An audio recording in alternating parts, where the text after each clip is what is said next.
The fault. We believe that all men are created equal. To the magnificent mosaic that is America. From radio beacon to radio beacon. I have a dream today. Change has come to America. Believe me. Knock, knock. Who's there? It's a figment of your imagination. Randi Rhodes Show. Turn up your mind. Oh. Happy Monday. But if they simply say no, we're not going to release the underlying evidence, what options do you have? Well, we will obviously subpoena the report. We will bring Bob Mueller in to testify before Congress. We will take it to court if necessary.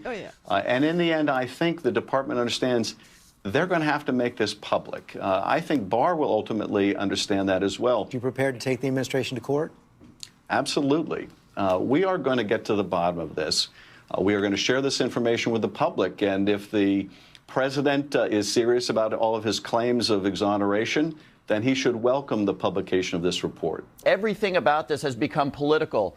The way to end that, of course, is for the truth to be out there. And if that truth indicates that President Trump committed no crime, impeachable or otherwise, so be it. If it indicates that he did, that's a much more complicated world. But first and foremost, given that we've been on the edge of our seats for the last 2 years on this issue, everyone in this country needs to know what happened, and then we decide where to take it from there. The Democrats have a responsibility to make sure that there was not a compromise of the presidential election of 2016. If the Attorney General takes the Mueller report and then sanitizes it and releases that as the answer to a comprehensive investigation, then I think the Democrats in the House and Senate, along with Republicans, have a responsibility to ensure that the American people know what happened in 2016. Yeah, it would be nice to know. I mean, some things need to be made public and other things should not be ever, never, ever made public. For instance, oh my God, just now, I got the report on what is on the videotape with regard to Robert Kraft and the Asian Orchid Day Spa. It is vile. It is gross. It is now in my permanent Rolodex, and I want hazard pay for doing this job. So please do go to randirhodes.com/support and make a contribution, because I'm going to need massive amounts of therapy. This is vile. It's disgusting. Remember, Robert Kraft, for those of you who aren't into the football, he's 77 years old, for the love of Pete. 77 years. You know, I swear to God, that blue pill has changed everything. 77-year-old men with their little wrinkled, things there. Just go away. Just stop already. They're supposed to be out of the game. We're not even supposed to talk about it. It's not even something that could possibly happen, except with the health of Big Pharma. Oh, my God. And so I just read this, and I have to get it off of my conscience. It's got to come out of my just now, like 5 seconds before that's he's 77 years old. He's one of 200 people that have now been these men in these day spas. Who the hell in a strip mall near you? There's white slavery. Well, there's freaking human trafficking in your strip mall. These women, I swear to God, they have nowhere to go and no one to talk to. Half of them don't even speak English. And Donald Trump denies that there's a human trafficking problem that happens by airplane, because there's apparently a land bridge between us and China that we don't know about. But Kraft, oh, this is so vile. He visited the Orchids of Asia Day Spa in Jupiter, Florida, 2 times in 2 days. 2 times in 2 days, and one of the days was the day of the AFC playoffs. Oh, my God. He went there right before the AFC playoffs, and he hired himself, one of these girls. His lawyers are saying that they categorically denied that Mr. Kraft engaged in any illegal activity, and because it is a judicial matter, we will not be commenting further, but they have him on videotape. You know why there was videotape in there? Because The police in Jupiter, the police, in Hope Sound, the police in Palm Beach County, Martin County, all this East Coast, strip mall thing that I live amongst, they had asked to please put cameras in those day spas to catch these dirty old men. And so all we knew before this was that the video footage of Bob Kraft showed him receiving paid acts in a room at the spa. But now we have a description of actually what he did, and it's just, I can't. Let's put it this way, okay? At first it was hands that were involved and toweling off. Mr. Kraft laying nude on a table. And that poor woman who had to do that, she had to sleep on the table that Bob Kraft, was serviced upon, and cook her meals in the back of this strip mall on a little hibachi grill, and live in that same day spot and sleep in those beds. And then the second morning, he went back again at 10:59 in the morning in a white Bentley. And this time it involved, oh my God, a Lewinsky? How else can I say? A Lewinsky, and then she had to towel him off as well. And his lawyer still says there's no there. And it's on the video, and I just feel like so disgusted. I mean, this is like the slavery that's going on. And the president, this president of ours. It's so weird, but, the story about Jeffrey Epstein is haunting me because I know it isn't over. And when this presidency is concluded, either because of the Mueller report, either because, Michael Cohen is going to testify on Wednesday in public, and we're going to find out that this man is a cheat and a fraud in a provable way, in a demonstrably provable way, in a court of law beyond a reasonable doubt way.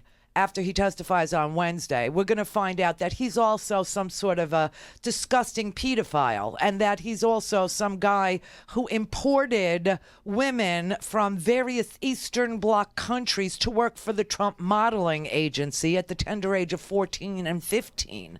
I mean, all this is connected. There is no way it isn't. And it's just so unbelievable that in this country, because of television, because of reality TV, which started on MTV with Big Freaking Brother and then progressed to, it's cheaper than scripted shows, so this is what we're going to serve up to you every day, and you're going to grow to love Honey Boo Boo. She's just, precocious. And now we have The Apprentice, and that man was able to use his fake celebrity as a fake reality TV star in a fake reality TV show to be our fake reality TV president, and really managed to, stifle any woman who would come. Now there's another lawsuit today. There's a staffer that worked on the campaign who's now suing Donald Trump, saying that he kissed her without her consent when she was, working for him, and that, she wasn't paid the same as the boys. It's really an equal pay claim, but she said that in her lawsuit, she filed it today, that Trump grabbed her and forcibly kissed her without her consent inside an RV in Florida. So honestly, I can't. And when they asked Trump about Bob Kraft over the weekend, it's like I don't know anything about it, but I did hear, and it's very sad, and I don't know what to say, and it's just like he denied he denied it strongly. He denied it. Which one is that?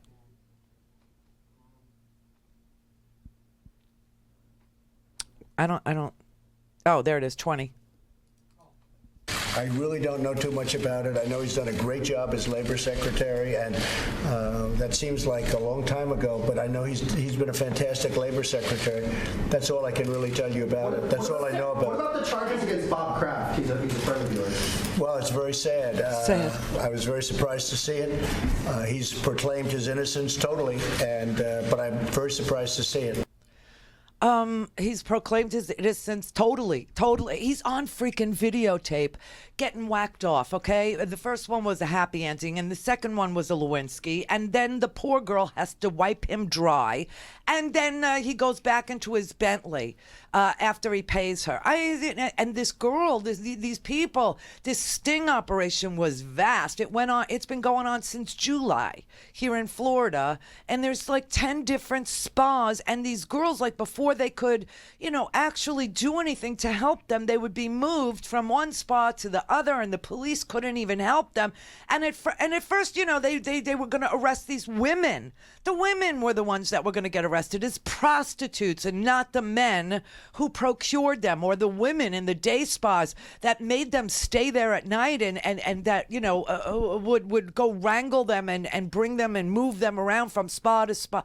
It's so sickening what's going on. I can't even stand it. And the crazy thing is, the labor secretary is a very important position if you have a beef with human slavery, if you have a beef with human trafficking, or if you have a beef with young underage Eastern Bloc models being brought into the United States on tourist visas and forced into a life of living in a basement, in a bunk bed, in a dirty, filthy apartment in New York City, and having to pay Donald Trump $1,600 for the privilege. And that is what his modeling agency was. His modeling agency was bringing in these Eastern Bloc country models. One of the models who actually complained was a girl from Canada who came in on a tourist visa. And, obviously she understood she couldn't work with a tourist visa, but she was actually getting jobs.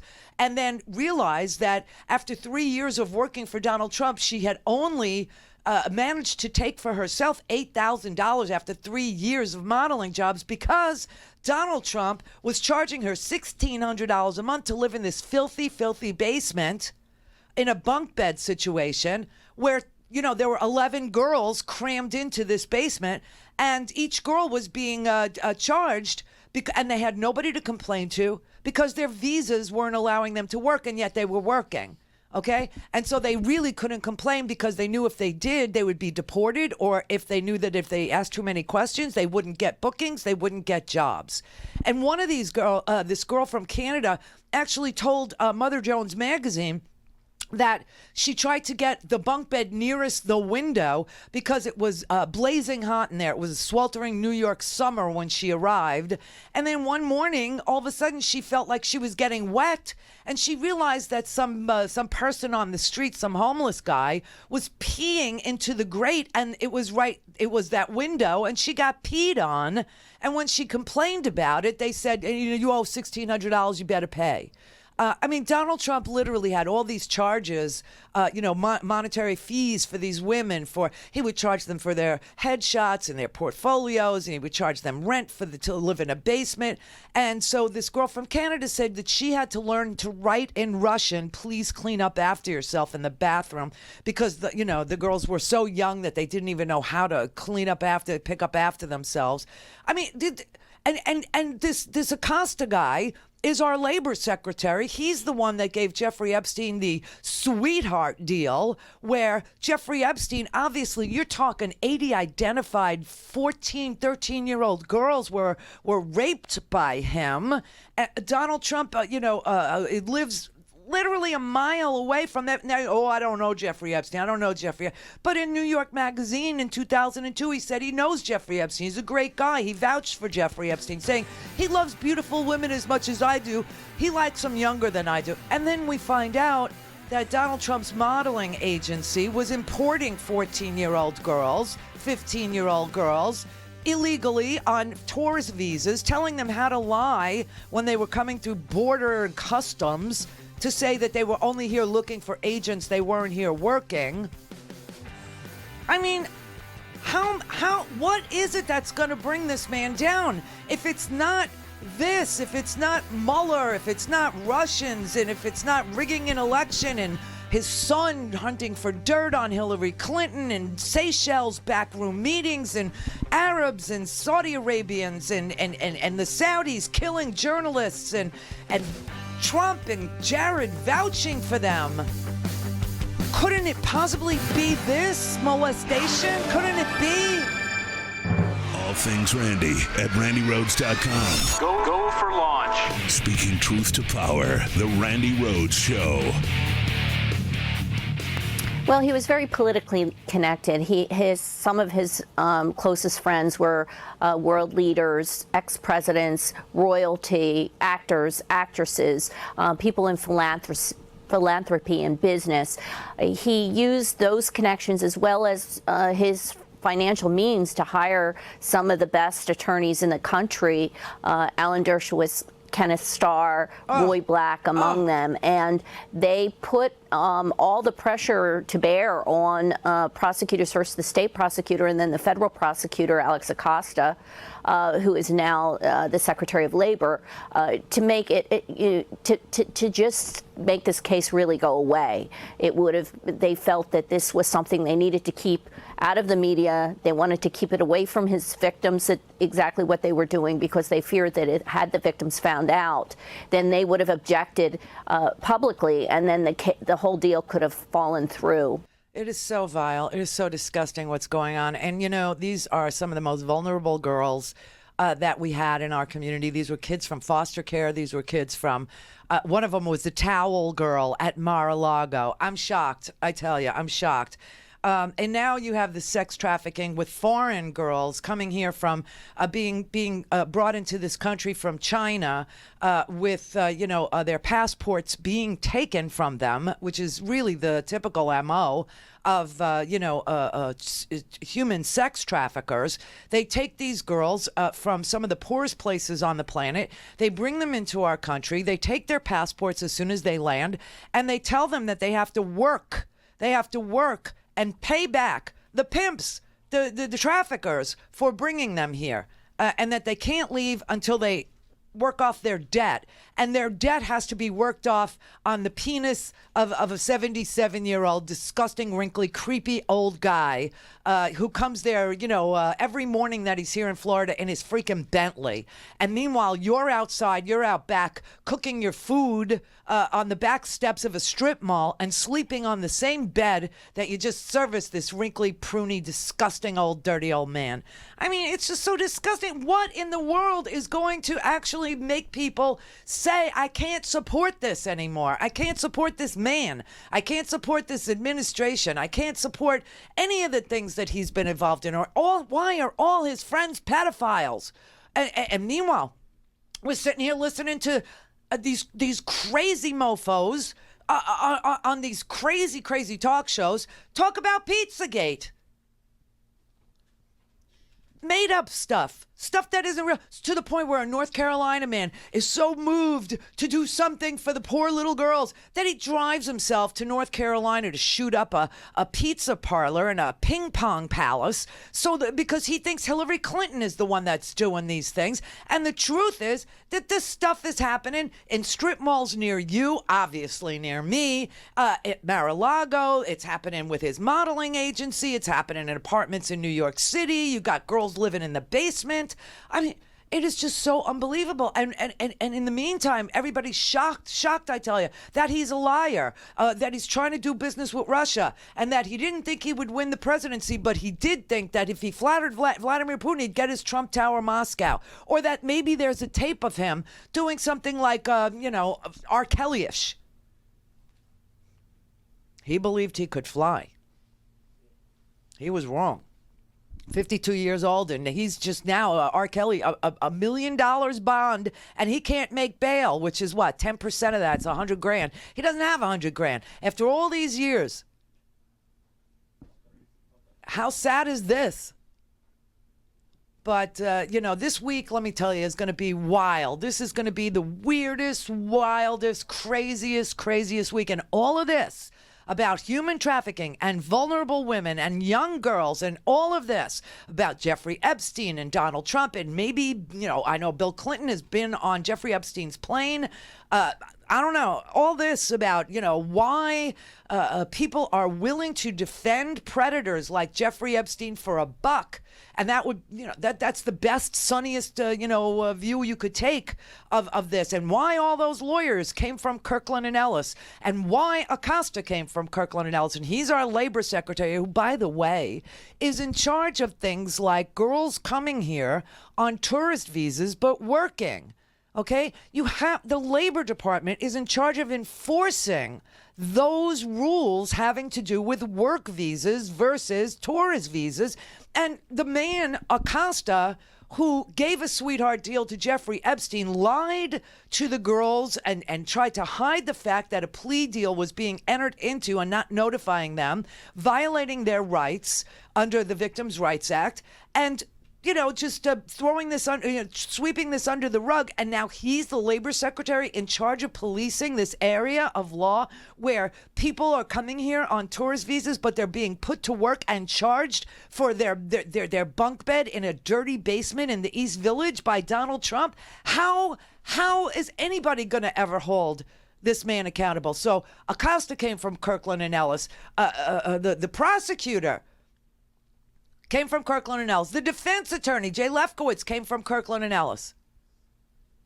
Everybody comes from Kirkland and Ellis. And nobody sees maybe there's something going on that they should have recused themselves. There's a conflict of interest. How could you be on both sides of a case and you all know each other? I mean, it's frustrating. But then we're all going to forget about it very, very quickly. Tomorrow, the week will really start, right? Because tomorrow Congress is back in session. And so tomorrow, Nancy Pelosi is going to put on the floor this joint resolution to end the national emergency that Donald Trump started. I mean, everybody forgets we're living in a national emergency, okay? Living in that. And so tomorrow is the day that Nancy Pelosi is going to put a joint resolution, a privilege resolution, on the floor of the House. There are 222 co-sponsors of this piece of legislation, which means it's going to pass. And then it'll go over to the Senate, and it's like throwing a grenade into the Senate, because the Senate is going to have to choose between upholding the Constitution or siding with this pervert. This man who constantly is getting away with the sleaziest behavior in the history of presidents. And the Senate is, I don't know what they're going to do. I really don't know. But this is their come to Jesus moment. This is the moment they have to say, are they for America, or are they so tainted, or are they so enamored, in love with President Perv? And will and they asked Trump already, even if because it only needs a simple majority. I believe there are, all we need is like 4 Republican votes. And I know that there are at least four Republicans who said this is not a good way to govern, declaring a national emergency and usurping the power of Congress, taking away their power of the purse, their power to appropriate money, and taking it unto himself, rendering Congress pretty much useless. If you don't need to go to Congress to get money, I've always said to you, the president can't spend a dime. People always say, oh, well, Obama, he increased the deficit when he was increasing the deficit because he was asking for a stimulus package, which, by the way, saved our economy. Everybody was calling me up. He's going to raise the deficit. And the Tea Party started, right? Because, the deficit. Now nobody gives a rat's ass about anything like that's called a deficit or a debt. They just don't care. But I kept saying to you that the president can't spend any money. If your beef is with anybody, it's with the Republican Congress, okay? It's not with the president. The president can only put policy forward. He can't spend. Well, if Donald Trump takes that power for himself, you don't even need a Congress. And this is what autocrats do. They make the Congress, the parliament, the check on their power useless. They actually render them completely impotent, which is what Bob Kraft ought to be at this stage in his life. It's that little blue pill, man. It's changed everything about dirty old men. They used to be, laughable, and now they're freaking dangerous and gross.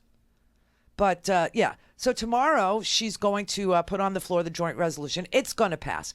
It will go to the Senate. The Senate, I don't know if these guys will vote. I know Susan Collins is the only Republican who said she will vote with the Democrats. Other people have said this is not the way to govern, like Rand Paul has said this is not good, and, you know, it could happen the other way around. Chuck Grassley has said this is not good, and it could happen with the Democratic president. They could declare, you know, the opioid epidemic a national emergency, and then the president can spend money on treatment. Oh, that would be heinous. But you see where I'm saying, you know, where I'm going, right? So Grassley said it, and Rand Paul has said it, and Murkowski has said it, and Collins, you know, but none of them have committed to voting with the Democrats to stop this president. Nobody except for Collins has said that she will. But I suspect a simple majority, you know, could happen. But then he says he'll veto it. And then we're looking at 67 votes needed in the Senate, and that will never happen. Will you definitively veto that resolution that was introduced today that would block your national emergency if it passes? On the wall? Yes. Will I veto it? 100%. 100%. And I don't think it survives a veto. We have too many smart people that want border security, so I can't imagine it could survive a veto, but I will veto it, yes. I will veto it, yes. For a stupid, stupid wall to stop human trafficking, which is going on in his backyard with his friends being the people who pay the trafficked women, who are not coming here through the southern border unless there's a land bridge from Russia, from China, that somehow, you know, the satellites have missed.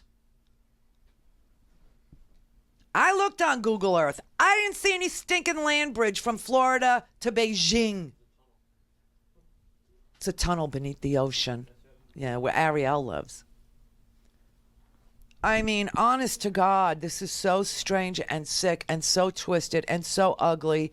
And this is because he's moved the conversation from, you know, Honduran housewives who are scared for their lives because of the United States foreign policy intervention in Latin America in the 80s that we're paying for to this minute. And now he's contemplating something along the same lines in Venezuela with the same guy, Elliot Abrams, that created this human catastrophe in Central America, is now the special envoy to Venezuela. I mean, it's just so sick. And everybody is just sickened by the prospect that, you know, they're going to recreate because they have. And then so he decides that he's going to move the conversation from Honduran housewives to human trafficking. And it's so weird that he has this rape fantasy that he keeps on telling you over and over again about women being smuggled in backseats of cars and the duct tape. And meanwhile, they're driving down, you know, like Clematis Street. You know, they're driving down West Palm Beach. These same trafficked girls from one day spot to another. And his buddy, a lot of his buddies, I mean, there were 171 men that had been videotaped that, you know, all from Palm Beach. You know, I just, it takes my breath away. It truly does, because if he gave a rat's ass about human trafficking, if he cared enough about it, he would know it. He was part of it. He would know that he knew Jeffrey Epstein. He would know that it's going on in his own 5 minutes from his house. He would understand. He wouldn't defend Bob Kraft. It's, you know, he denies it totally. Denies it. I was you know, I was sorry to see it. Sorry to see it. This sordid saga of sexual abuse in South Florida is one that really has taken on national significance because of the high profile, the celebrity of the people who came to Jeffrey Epstein's mansions in Palm Beach, in the Caribbean, where there were parties at which many underage women were around and allegedly available to the men at the parties. And the men who are at those parties are really kind of a who's who of American politics, ranging from President Trump, President Clinton, a number of prominent people such as criminal defense attorney Alan Dershowitz. Epstein sued Bradley Edwards, the Florida lawyer who represented several of the alleged victims. He sued them. He accused Edwards of conducting a scheme to lure investors by flaunting his success at winning big settlements in prior cases. Edwards denied the claim, and Epstein settled the case moments before the trial began on December 4th, narrowly avoiding the accuser's testimonies. He has spent the last 10 years fighting a legal battle against the women who accuse him of sexually abusing them. And each of these cases had dragged on for years, this sort of Byzantine bickering among lawyers that has continued for year after year as Epstein delays and tries to push off any day of reckoning. In 2008, Epstein pleaded guilty to a Florida state charge of felony solicitation of underage girls, for which he served a 13th-month jail sentence. The U.S. Attorney in Miami at the time, Alexander Acosta, now the U.S. Labor Secretary, halted federal action against Epstein in exchange for a guilty plea. Edwards is now trying to persuade a federal judge to reopen the decade-old investigation into Epstein. Why did Alex Acosta do that? People on the side of the women who were assaulted by Jeffrey Epstein say that Acosta did this because he came to some sort of a deal with Epstein. And in fact, Acosta has said that he indeed felt that his prosecutors were under tremendous pressure, were literally, as he put it, under assault from Jeffrey Epstein and his many lawyers, including Alan Dershowitz, Ken Starr from the Clinton impeachment saga, and other very prominent defense attorneys who he said were going after his prosecutors, looking into their own personal proclivities, their pasts, looking for dirt to use against these federal prosecutors. Dershowitz said no such pressure occurred. Many of Epstein's accusers and critics argue his sentencing was lighter compared with what he would have faced if Acosta had not shut down federal prosecution. So in this case, you have the prosecutor comes from Kirkland and Ellis. You have the defense attorney coming from Kirkland and Ellis. We have our attorney general now, Bill Barr, who came from Kirkland and Ellis. And we have a deputy attorney general who's been nominated by Donald Trump, Mr. Rosen, who also comes from Kirkland and Ellis. Something tells me that Kirkland and Ellis, their conflict, when they run their conflict thing, it's broken. Because nothing dings, nothing shows up on their conflict checks. This is so sick. And now, there's a BBC documentary about this, it's called Trump Is the President a Sex Pest? That's what they call it in Britain, a sex pest. This is a year-old documentary that's still out there, and the question that's posed in this documentary accuses Donald Trump of inappropriate sexual behavior by 16 women. Connect. To speak to Randi, call 561-270-3844. 561-270-3844. Virginia Roberts was working in the spa at Donald Trump's Mar-a-Lago Club in Palm Beach when British socialite Ghislaine Maxwell introduced her to multimillionaire Jeffrey Epstein. The training started immediately. I mean, it was everything down to how to give a blowjob, how to be quiet, be subservient, give Jeffrey what he wants. A lot of this training came from Ghislaine herself. And being a woman, it kind of surprises you that a woman could actually let stuff like that happen, but not only let it happen, but to groom you into doing it. And then there's Jeffrey who's telling you, I want it this way, no, go slower, and don't do that, and do this.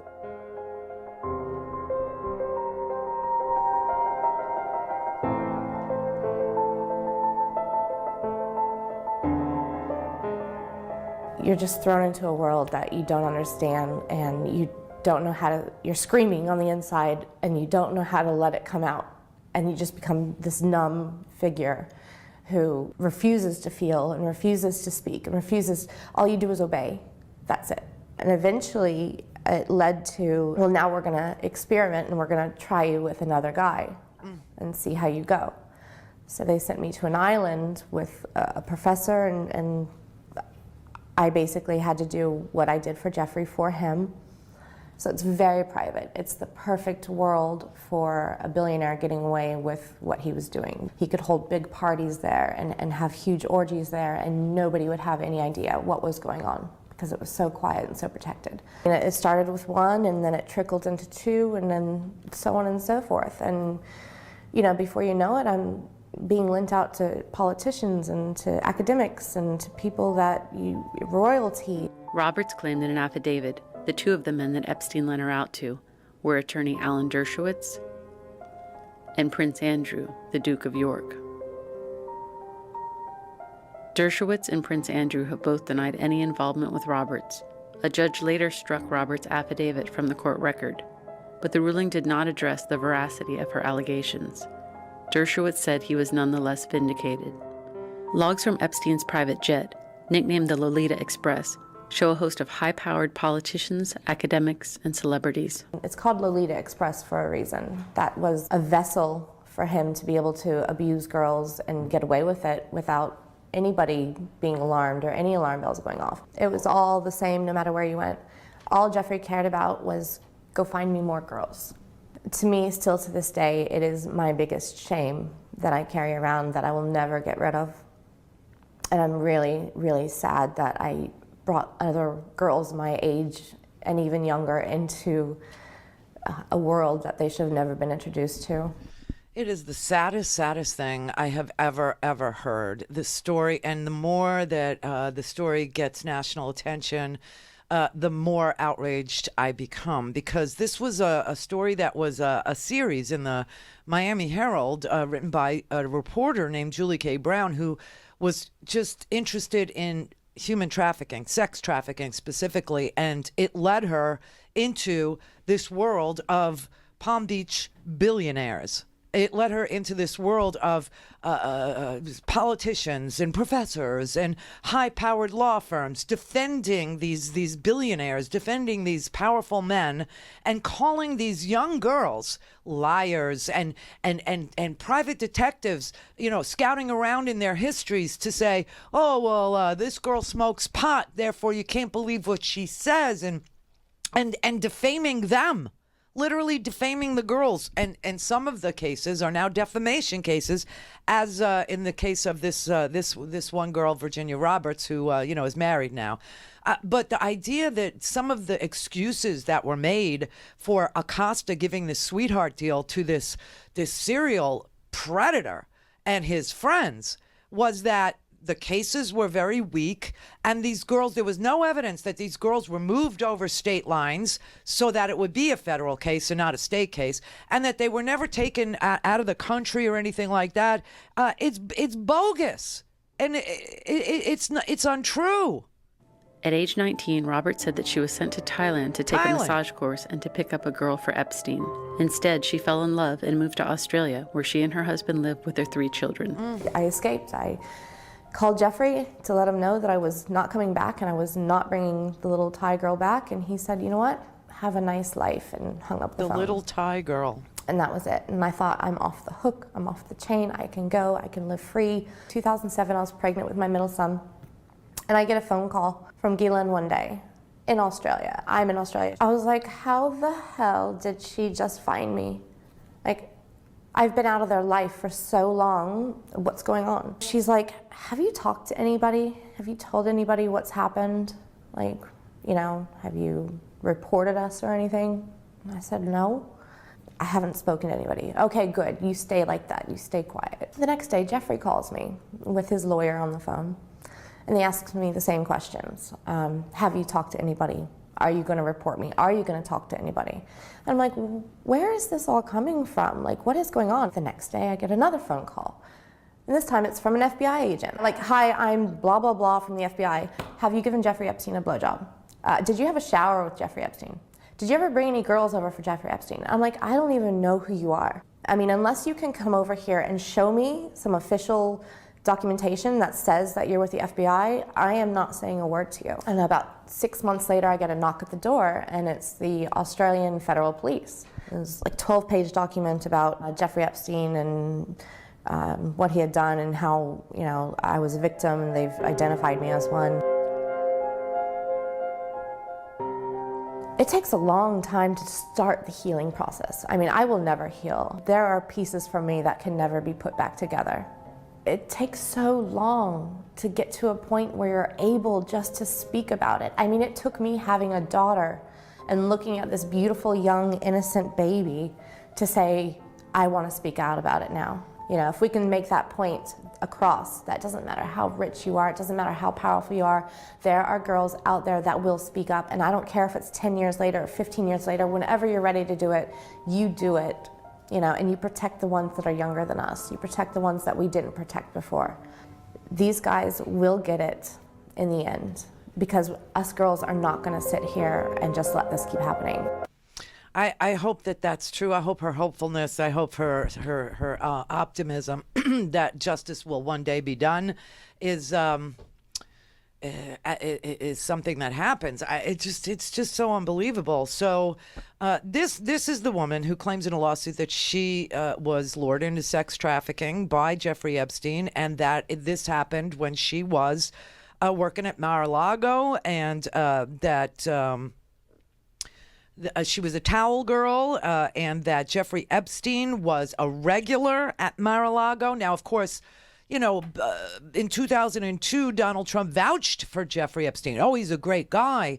I know him really well. He really loves his social life. Yeah, you know, he really enjoys himself, and he loves beautiful women almost as much as I do.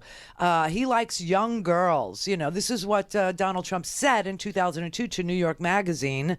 And now he says he doesn't know Jeffrey Epstein. He never met him. He doesn't know him. You know, who Jeffrey who? But he was, according to, you know, some of the girls, he was a regular at Mar-a-Lago, and that he, you know, would, Donald Trump would have, you know, been on his jet. Bill Clinton would have been on his jet. Dershowitz defends Epstein. And Acosta, you know, gives him a sweetheart deal to keep it out of federal court, says that these girls were not moved over state lines ever, which is why these details are important, you know, and that it was just a state case, and let him plead guilty to, you know, 2 misdemeanor prostitution violations, and then they put him in a private wing in the Palm Beach County Jail. You know, you'll hear people on TV go, oh, he went to prison. He didn't go to prison. He went to the county jail. And in the county jail, he was given a private wing all to himself, and he was allowed to leave every day and come back every night for the whole 13 months that he was in the private wing of the Palm Beach County Jail. They say that his girlfriend, this socialite, this Ghislaine Maxwell, that's the one that was out there recruiting these girls. And every time you look for these documents, or every time you look for the court file, everything's either redacted or sealed. And this is what the reporters have been fighting with Freedom of Information Act requests and all kinds of things. And finally, a Miami Herald reporter, she gets access to some of the sealed documents, and she writes this 5-page, 5-series expose on all of this. And nobody says anything except for me. And now finally, people are starting to realize, oh, the prosecutor is our labor secretary. And our labor secretary is in charge of human trafficking, meaning girls brought here with you know, tourist visas who are actually put into slave situations and forced to work off the pimp's costs for bringing them here. And what, you know, this all happened because Donald Trump keeps on saying we need the stupid wall because of human trafficking. It's human trafficking, and the girls are duct taping, and it's the worst thing ever. And these are the lowest scum of the earth. These are the lowest people on the planet. Human traffickers. They're oh my God. Meanwhile, he said, this is what he said to New York Magazine in 2002. Here's his quote. Quote, I've known Jeff for 15 years. Terrific guy. He's a lot of fun to be with. It's even said that he likes beautiful women as much as I do. And many of them are on the younger side, no doubt about it. Jeffrey enjoys his social life.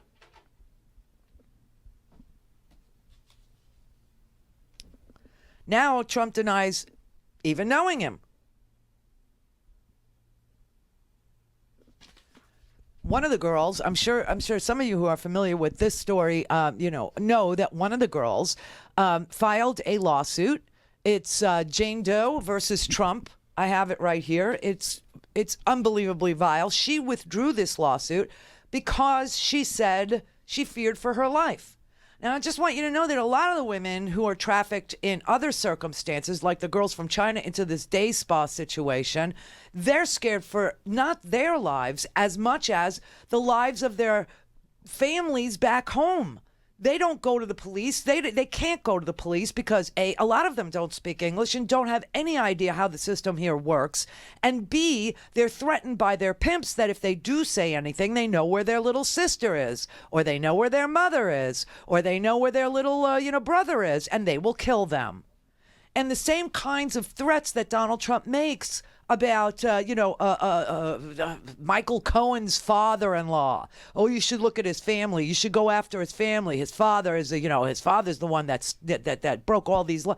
That's the same kind of stuff that they do to these girls. They go after these girls and they threaten them so severely that they are terrified and they withdraw their lawsuits, which is an awesome thing to have to go through in the first place because there's depositions and there's interrogatories and there's lawyers and there's, it's just so. But the plaintiff in the Jane Doe case, that's exactly what happened. She withdrew her case. But she made a claim in this lawsuit that's readable. I mean, you can actually see it. That she was subject to acts of rape, sexual misconduct, criminal sexual acts, sexual abuse, forcible touching, assault, battery, intentional and reckless infliction of emotional distress, duress, false imprisonment, threats of death, serious bodily injury by the defendants that took place at several parties during the summer months of 1994. And these accusations are against Jeffrey Epstein and Donald Trump. The parties were held by defendant Epstein at a New York City residence that was being used by defendant Epstein at 9 East 71st Street in Manhattan. She was 13 years old. She was legally incapable of giving consent, and on and on. And then you have defendant Trump, also in this same lawsuit. Initiated sexual contact with plaintiff at 4 different parties. On the 4th and final sexual encounter with defendant Trump tied plaintiff to a bed, exposed himself to plaintiff, proceeded to forcibly rape plaintiff. During the course of this savage sexual attack, plaintiff loudly pleaded with defendant Trump to stop, to no effect. Defendant Trump responded to plaintiff's pleas by violently striking plaintiff in the face with his open hand and screaming that he could do whatever he wanted to do. And then he threatened her if she ever revealed the details. Her and her family would be physically harmed, if not killed. Now, this lawsuit, I have to tell you, was withdrawn. Well, this is why it's going to be a wild week. Michael Cohen is testifying on Wednesday about things not related to Mueller's Russia investigation. Does he know anything about this?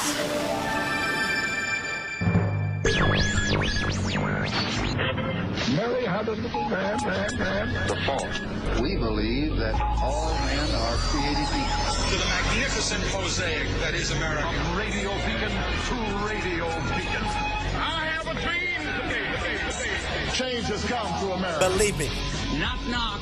Who's there? It's a figment of your imagination. Randi Rhodes Show. Turn up your mind. And this really is an invasion of our country by human traffickers. These are people that are horrible people, bringing in women mostly, but bringing in women and children into our country. Human trafficking by airplane is almost impossible. Oh, my God. Human trafficking by van and truck and the backseat of a car, and going through a border where there's nobody for miles and miles and there's no wall to protect. It's very easy.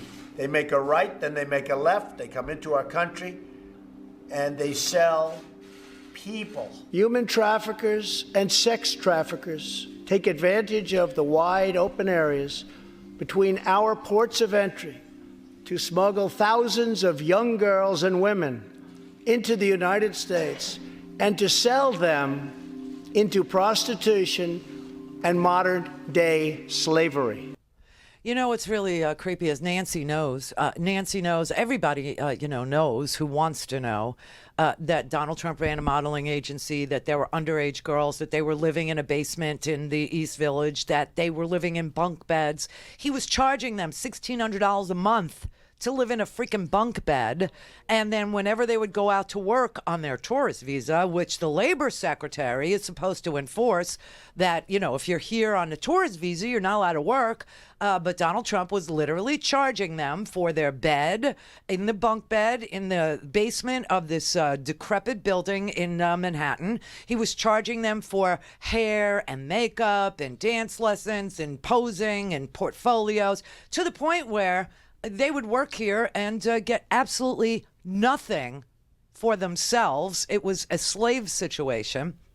And some of these girls were 14 and 15. And there is a documentary, a BBC documentary that, shows that, there were at least 16 women who have publicly accused Donald Trump of inappropriate sexual behavior.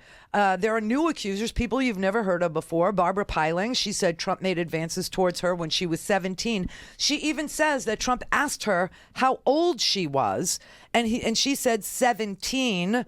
She was one of the models from the modeling agencies that he brought to one of the parties, and she said, "I'm 17." He said, "Oh, great! So you're not too old and you're not too young. That's just great."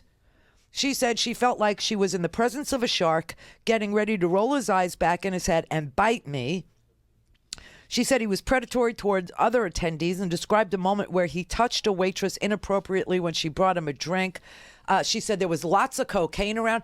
I got news for you. There are so many people that put the president of the United States in a room with underage girls, in a room with 5 wealthy billionaires and 50 girls, and lots of cocaine and lots of booze and lots of underaged women. And yet, doesn't come up. So Michael Cohen is going to testify on Wednesday in public to the House Oversight Committee. Now, you know who's on the House Oversight Committee? Elijah Cummings is the chairman. Okay, so that's great. Also, AOC is on the House Oversight Committee now. So that ought to be interesting. Debbie Wasserman Schultz from Florida, who I'm sure knows this story backwards and forwards, and now knows the story of the day spas and the strip malls and the Chinese that are coming here over some weird land bridge that's connecting to Mexico so that they can come over the border. And this is why we need a wall to stop human trafficking. She's on the Oversight Committee. Jackie Spear, who actually was on the ground in Guyana when the Jim Jones cult was active. She was there with her Congress member. She was a staffer, and her Congress member was shot and killed on the tarmac in Guyana. So Jackie Spear might be a little sensitive to stories like this.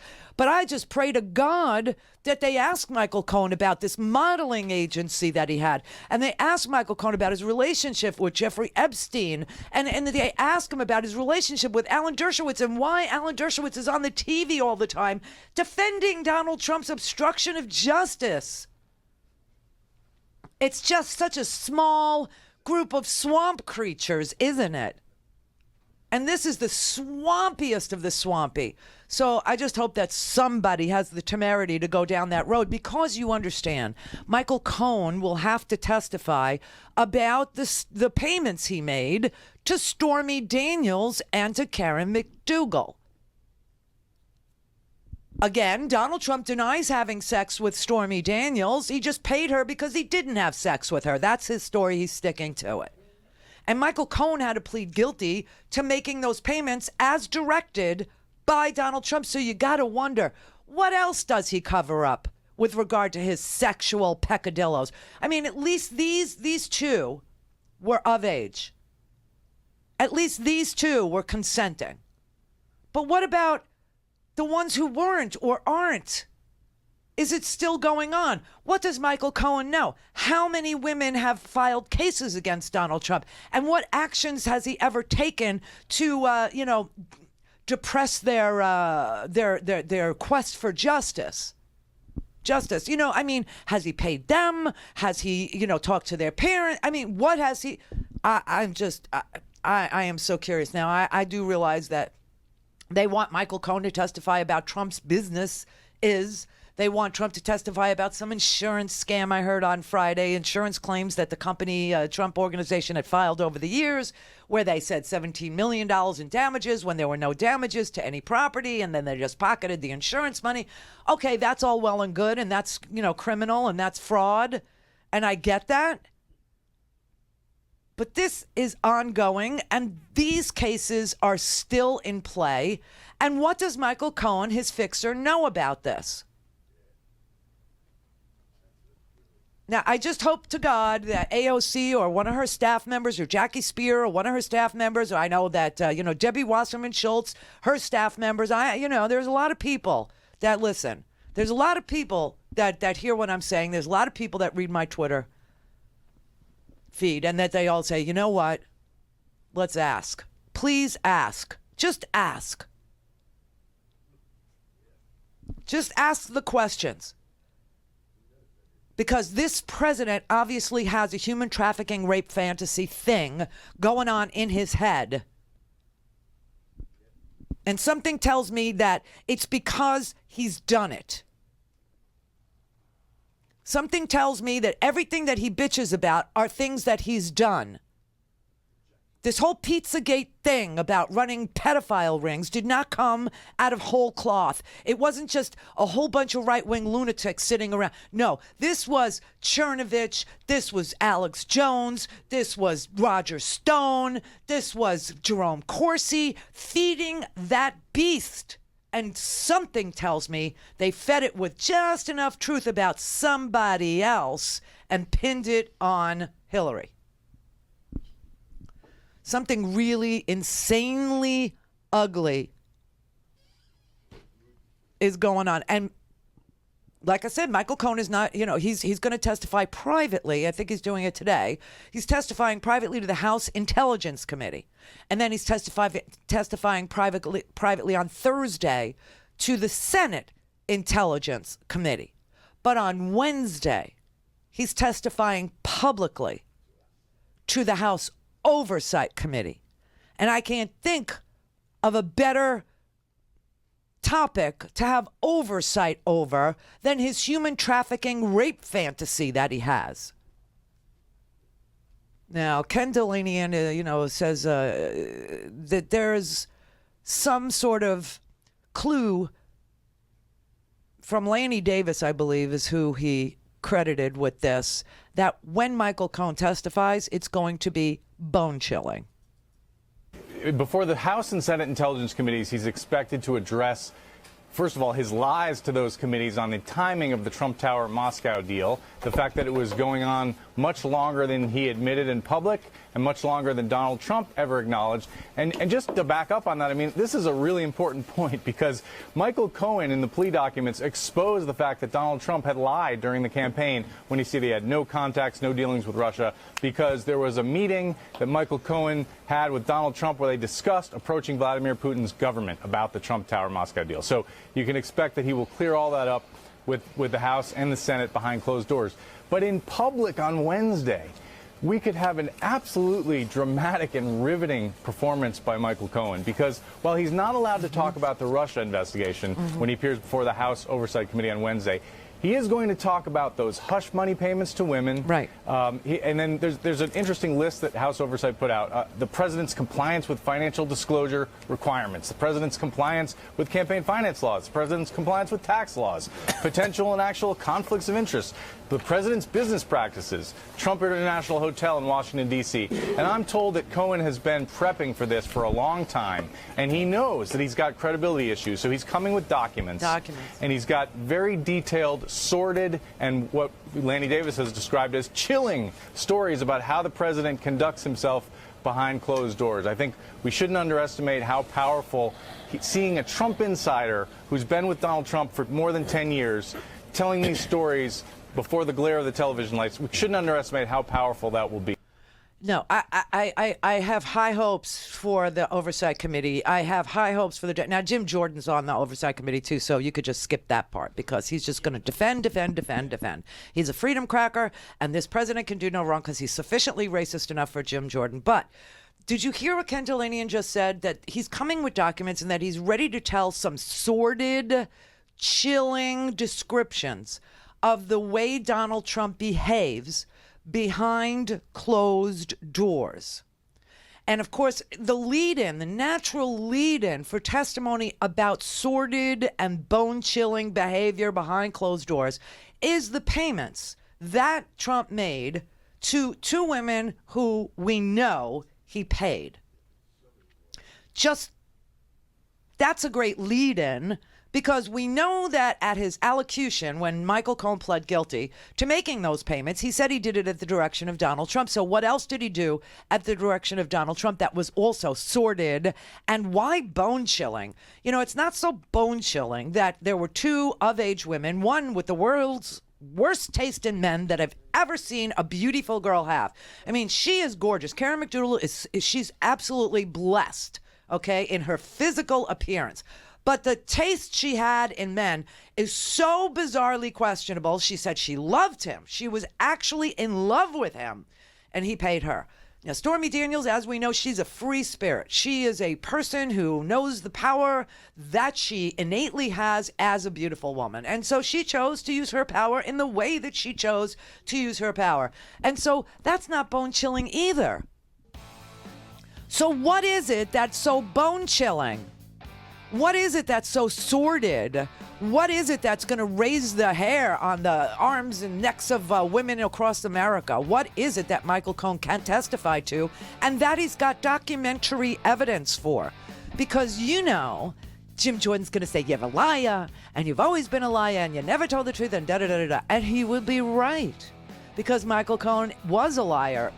Michael Cohen did lie. He pled guilty to lying to law enforcement. So he needs to bring documentary evidence. God only knows if he has tape recordings that he's bringing. I don't have any idea. But people on the oversight committee, especially the women, Jackie Spear, AOC, Debbie Wasserman Schultz, even Elijah Cummings, you better ask the freaking questions. Rhodes Show is live on RandiRhodes.com and the free Progressive Voices app for Android and iOS. Visit the App Store or ProgressiveVoices.com now. Well, so this is what's not entirely clear, Joe, is how much he can talk about things that go into the Southern District investigation. We reported last week that he has provided new information to those prosecutors in Manhattan about the Trump family business and about the Trump Inaugural Committee, two subjects that they are investigating. Now, it seems likely to me that some of those areas will be off limits in his public testimony on Wednesday. But nonetheless, that is a very dangerous investigation for Donald Trump, because unlike the Robert Mueller investigation, Southern District prosecutors have no restrictions. They can go anywhere and investigate anyone in their jurisdiction and look for any crime going back as long as the statute of limitations goes. And so, you know, the idea that they are poking around in Donald Trump's business dealings going back many years must be very disquieting for President Trump. I hope so. I hope he's suffering. I really do hope that he's just squirming. And, you know, there'll be competing news on Wednesday, and I can just guarantee you which one I'll be more fascinated with. This non-nuclear proliferation, non-deal that Donald Trump keeps giving to Kim Jong-un everything in his arsenal and getting nothing in return. Yeah, well, so Trump's going to be in Hanoi. I think he's on his way there now to meet with, the dictator, the guy who literally runs a slave planet. Guy who literally runs a concentration camp called North Korea. And he's going over to Vietnam, and Kim is going to Vietnam, and they're going to meet in Hanoi to talk about nothing, because nothing has happened. They'll say, oh, well, the testing stopped. Yeah, the testing stopped because Kim doesn't need to test. He knows that his, ballistic missiles actually fire. They work. He's been enriching uranium, mining uranium. They believe that he has nuclear weapons at this point. And just so you don't get tripped up in a conversation about how other presidents did nothing and this man the best deal we ever had with Kim Jong-un was during the Clinton administration, believe it or not. Jimmy Carter was the special envoy. He went to Kim's father, and we got something called the Agreed Framework. And that actually produced results. North Korea was surrendering uranium and enriched stuff and centrifuge, all this stuff, right? And in exchange, the United States had agreed to send oil shipments and humanitarian aid. Well, when the Republicans took over the Congress, Newt Gingrich's contract on America, they refused to comply with the agreed framework, and they refused to send the oil shipments. And that was the beginning of the end of any trust that could have been created between the United States and this, this gulag that is North Korea. So Trump, I don't know why he loves Kim Jong-un. I don't know what the deal is. I don't know how sick a man he really is. But he's saying he fell in love, and Kim Jong sends him these beautiful letters, and he loves him, and he's a great guy. It's very interesting to be with him. I don't understand. I really don't. I mean, here's President Bone Spurs, who's going to Vietnam for the first time in his life, a place that 58,000 Americans died, so that now you could go as a tourist. It's a sick thing. It's a very sick thing. So Wednesday's going to be off the hook, right? Because Michael Cohen is testifying, and Donald Trump's going to be involved in all this, this foreign, bull crap over there with a guy that he's gotten absolute. Oh, and you want to know how bad he lies? Check this out. So Mike Pompeo is on the Sunday shows this weekend, and he's asked by, I believe it was Jake Tapper at State of the Union, well, Donald Trump keeps tweeting that North Korea is not a nuclear threat anymore. And Mike Pompeo said he didn't say that. And Jake Tapper reads the tweet from Donald Trump that says North Korea is not a nuclear threat anymore. And he still denies that Donald Trump said that. It's just so sick. It's like an alternate. You think North Korea remains a nuclear threat? Yes. But the president said he doesn't. It's not what he said. I mean, I know precisely what he tweeted. There is no longer a nuclear threat from North Korea. Right. What he said is that what he said was that the efforts that had been made in Singapore, this commitment that Chairman Kim made, have substantially taken down the risk to the American people. It's the mission of the Secretary of State and the President of the United States to keep American people secure. We're aiming to achieve that. Okay. I mean, that's just a direct quote, but I want to move on. It's pretty clear that Kim wants to have a personal meeting with Trump, with hopes that he can, in fact, elicit concessions from President Trump that otherwise might not be possible if it was just our diplomats talking one-on-one. So I think there's apprehension, in fact, amongst President Trump's own diplomats heading into this summit. Nothing is clear. And I think as a result, we could run the risk that Kim is given concessions which are not accompanied by real concessions that the United States is receiving in return from Kim and his regime. It seems the president is deflating expectations, and that's of concern. The concern, because I think what should come out of this summit is a framework for negotiations. My worry, George, is that this negotiation, this summit may be a dud, that instead of concrete progress on what is important, denuclearization, it's now shifting from denuclearization, arms control, to peace, to important steps. Return of our servicemen, the remains, maybe a liaison office, maybe some kind of continued North-South cooperation, which is good. I think the president deserves credit for lowering tensions in the region, but in terms of concrete accomplishments, I don't think this summit's going to produce. You know what? It's not going to produce anything. I admire, former Ambassador Richardson for, the sunny optimism there. But you have to remember that this president is legitimizing a guy who runs a gulag and calls it a country. This guy, our president, is legitimizing every autocrat in the world. What Kim Jong-un is doing is he is literally selling chemical weapons and ballistic missiles to Syria, to Yemen, to Libya, to Sudan. And that's not even going to come up. That won't even be discussed. And this is all in violation of sanctions that North Korea is supposed to be living under. Syria has emerged as the foothold that Vladimir Putin wants in the Middle East, And Kim Jong-un has decided he's going to arm Syria with chemical weapons and military equipment. That is his number one client, Syria, Kim Jong-un. I really doubt that will come up in the summit. I think what's going to come up in the summit is our president is going to declare an end to the Korean War. Seriously, I swear to God, I really believe he's going to do that. He's going to go over there and say, we've had this armistice for X amount of years, but I'm going to declare that the Korean War is over and Kim accepts our terms and that's it. The Korean War is over. And then he's going to withdraw troops because Kim can then turn around and go, well, if there is no war, why do you have 26,000 troops in the demilitarized? What are you doing over here? Meanwhile, Kim is selling all kinds of weapons to Libya, to Sudan, to the rebels in Yemen. And the rebels in Yemen are Iranian Hezbollah, right? They call them the Houthi rebels. Those are terrorists that are sponsored and paid for by Iran.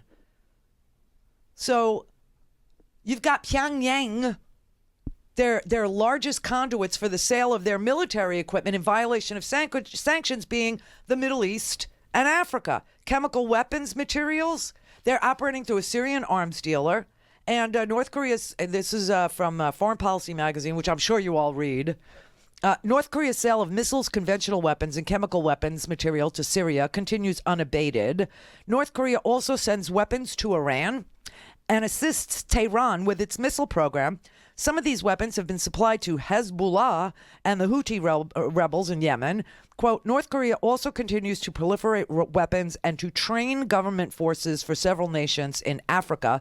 This is, the U.S. military intelligence officer who has been part of a 350-page United Nations report on what North Korea is doing currently. Bruce Bechtel. They also assassinate various people, like Putin does. So does Kim Jong. He killed his half-brother using VX, remember? So he obviously has VX. He obviously has chemical weapons. And there's Mike Pompeo on the TV saying, do you think, that North Korea is still a nuclear armed state? Yes, I do. Well, why does the president keep tweeting out that they're no longer a nuclear state? He didn't say that. I'm reading his tweet. Yeah, well, too bad for you. Do you think North Korea remains a nuclear threat? Yes. But the president said he doesn't. It's not what he said. I know precisely. He tweeted that there is no longer a nuclear threat from North Korea. Right. What he said is that what he said was that the efforts that had been made in Singapore, this commitment that Chairman Kim made, have substantially taken down the risk to the American people. It's the mission of the Secretary of State and the President of the United States to keep American people secure. We're aiming to achieve that. Okay. That's just a direct quote. Yeah, it's just the president's own words over and over again, right? This UN report is 350 pages long, and it finds that North Korea continues to illegally export weapons of mass destruction to some of the most heinous places on this planet, and that is how it's paying itself. Kim is paying himself. And they're also importing oil and luxury cars in violation of the sanctions. They are raising tens of millions of dollars from the illegal export of arms, the illegal export of chemical weapons, and the illegal export of coal, believe it or not. In fact, when Kim Jong-un arrived in Singapore, when he arrived with him for a meeting in North Korea with Mike Pompeo on October 7th, 2018, he arrived in a Rolls-Royce Phantom that was imported illegally because it's in violation of sanctions. So, no matter what you confront these people with, no matter whether it's, actual photographs or actual satellite imagery, the Gina Haspel from the CIA testifies Iran is in compliance, North Korea is not. We pulled out of the Iran deal, and we're helping North Korea. It's so sick and so exactly backwards, and it has everything to do with Vladimir Putin's wish for remaking the world in his own image. Vladimir Putin wants Syria. He wants a base in the Middle East, so he wants Syria. And Kim Jong-un is protected by President Xi. North Korea's biggest ally is President Xi of China. It's such a sick realignment of the United States against our allies, our NATO allies, our European allies, our allies who practice democracy, in favor of autocrats, dictators, and gulags. People who are literally assassinating their own people. I mean, you wonder, why did he pull out of the Iran deal? Why? Because Russia wants us to. That's why. So we're going to have this summit on Wednesday and Thursday, and President Trump is going to give away the store and get nothing in return, and everybody is going to say, no bell, no bell, no bell, no bell. Remember that? Mm-hmm. But I bet you he ends the Korean War and pulls our troops out, you know, and we get nothing for it. We get absolutely nothing for doing that. Jay in Nevada. Hey, Randy. Well, you know, when Trump's out of office, his entire cabinet can open up a daycare center because they're going to be used to changing diapers. Ugh. But anyway, let me go down some history. You were talking about Epstein and Trump. Mm-hmm. The woman who is on that has a video that she had an interview about giving Trump a hand job. Which one? So the Jane Doe. Oh, Jane Doe, yeah. Yeah, so she has that. And when it comes to sexual predators, Trump has the same thing, his same comment. They're good guys. The women are lying. I know their character, and I don't believe any of the women, like Eric Bolling, Bill O'Reilly, Roger Ailes. Every time it comes to sexual predators, Trump always defends them, backs the guys, and vouches the women for are them. liars. Yeah, always. And now, you know, you have all these women who accused him during the presidential campaign, and you know, he goes, "Look at her, look at her. Does she look like, you know, right?" Demeaning, defaming, calling them liars, all of them. I mean, as if you know, there's this secret underground of women who all conspire to say, you know, to their own shame that they actually were molested by Donald Trump for some ill-gotten gain. What would that be for? Well, what kind of man, even a father, any father out there, what kind of guy? And Trump said this on TV, that if his daughter wasn't his daughter, he would date her. It's sick. And he said that she's sexy, she's got a nice body, and they were saying they were on The View and saying, "Well, what do you guys have in common?" And Trump says, "Well, I'd say sex, but that would be out of range." I saw that. It makes your skin crawl, and that's why it really does. So that's why I'm wondering if the Oversight Committee will ask the questions that really are about his sordid, illegal, grotesque, perverted behavior behind closed doors. As it's disgusting, and I think Trump is going to pull the military from South Korea after the meeting. Yeah, I do too. All right, bye. Bye.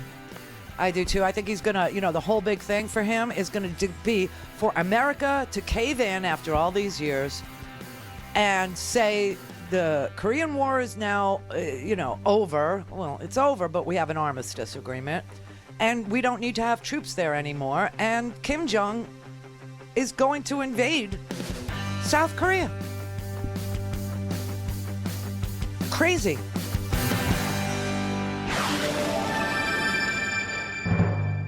This is the Randi Rhodes Show. To speak with Randi, dial 561-270-3844. That's 561-270-3844. There is criticism that President Trump is unrealistic about his relationship and the threat coming from North Korea. I want to make a couple of points about this. After Singapore, the president tweeted this: there is no longer a nuclear threat from North Korea. Hello. And he talks repeatedly about the strength of his relationship with Kim. Take a look here. And we go back and forth, and then we fell in love. Okay? No, really. He wrote me beautiful letters. Man and runs they're a great letters. gulag. We fell in love. He killed his brother. Why does the president say that? Relationships matter, Chris. They affect everything in our lives, whether it's grand strategy and denuclearization or simpler things. Relationships absolutely matter. It's important that the two leaders are able to effectively communicate. I've observed this over the past weeks and months. I've watched them exchange messages. I've watched our team understand the messages that the two leaders have provided. And now we're going to get to have a second summit where the two leaders can sit and have a frank, candid discussion, explore options, and I hope achieve what the ultimate end state is, creating a brighter future for North Korea and reducing the threat to the United States from the nuclear weapons that are today in North Korea. From President Trump's point of view, is the idea of formally ending the Korean War, which we had an armistice back in the 50s, or the idea of pulling some U.S. troops out of South Korea, are either of those on the table for this summit? I told you before we started today, Chris, I'm not going to talk about the context of discussions or elements of the negotiation. I'm simply going to stay away from that. When we have an announcement, you'll be among the first to know. So yes. I just want to explain to you the lay of the land, what satellite imagery tells us, not what Mike Pompeo tells, Chris Wallace on the Fox News, or how he lies to Jake Tapper's face, or the President of the United States being in complete and utter denial that the man he loves kills his own brother with VX gas, chemical weapons, in an airport with a woman who had a smiley face, have a nice day t-shirt on while she is literally gassing the half-brother of Kim Jong-un for all the world to see, and he loves him.